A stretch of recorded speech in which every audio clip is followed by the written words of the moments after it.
Hello, welcome to my channel. ఈరోజు మనం chicken dum biryani ఎలా చేయాలో చూసేద్దాం రండి. ముందుగా మనం 1 కేజీ చికెన్ తీసుకుందాం. 1 కప్పు పెరుగు, కారం, జీలకర్ర, ధనియాలు, గరం మసాలా, బిర్యానీ తోరణం, ఆయిల్, సాల్ట్ వేసుకుని చూడండి, నేను చెప్పే విధంగా మీరు వేసేసుకోండి. ఇవన్నీ వేసుకుని బాగా ఒకసారి కలుపుకోండి. కలుపుకున్న తర్వాత 1 స్పూన్ పసుపు వేసుకోండి. వేసుకున్న తర్వాత అల్లం వెల్లుల్లి పేస్ట్ వేసుకొని చికెన్ ముక్కలకు బాగా ఈ మసాలా పట్టేటట్లు కలుపుకోవాలి. పట్టుకున్న తర్వాత సన్నగా కట్ చేసి పెట్టుకున్న పుదీనా, కొత్తిమీరని వేసుకోవాలి. ఈ రసమును వేసుకొని 1 గంట వరకు నానపెట్టుకోవాలి. మనం 1 అర కేజీ బాస్మతి రైస్ను బాగా కడిగి గంట వరకు నానపెట్టుకోవాలి.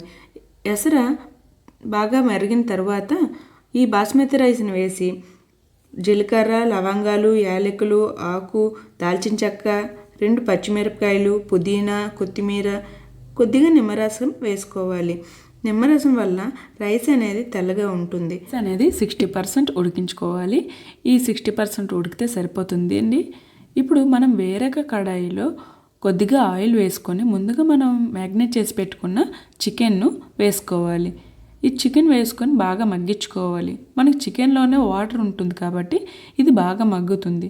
చూడండి, ఇప్పుడు చికెన్ ఎంత బాగా మగ్గిపోయిందో. ఇప్పుడు ముందుగా మనం వాచి పెట్టుకున్న బాస్మతి రైస్ ఉంటుంది కదండి, అది ఒక లేయర్లో వేసుకోవాలి. చూడండి, నేను చూపిస్తున్నాను కదా, ఇలా లేయర్గా వేసుకుని ఎర్రగా వేయించిన ఉల్లిపాయలను వేసుకోండి. వేసుకుని బాస్మతి రైస్ను మొత్తంగా సమానంగా పరుచుకొని వేసుకోండి. వేసుకున్న తర్వాత కొద్దిగా నెయ్యిని కూడా వేసుకోండి. వేసుకొని సన్నగా తరిగి పెట్టుకున్న కొత్తిమీర, పుదీనాని వేసుకోనండి. తడిపిన గోధుమ పిండిని చుట్టలా చూసుకొని గిన్నె నాంచులో మొత్తంపై పెట్టి దానిపై సమానమైన మూతను కూడా పెట్టుకోండి. చూడండి, నేను మొత్తం గోధుమ పిండి ముద్దను చుట్టుకున్నాను, దానిపై మూతను కూడా పెట్టుకున్నాను. ఇలా పెట్టుకున్న తర్వాత దానిపై ఏదైనా బరువైన వస్తువును పట్టుకోండి. దీనివల్ల ఆవిరి బయటకు పోకుండా ఉంటుంది. ఒక 20 నిమిషాల తర్వాత చూడండి ఎంత బాగుందో. చాలా మంచి సువాసనతో మనకి చికెన్ బిర్యానీ అనేది రెడీ అయిపోయింది. నచ్చిందా? మీరు కూడా ఒకసారి ట్రై చేయండి. ఎలా ఉందో కామెంట్స్లో చెప్పండి. Thank you. Please like and subscribe.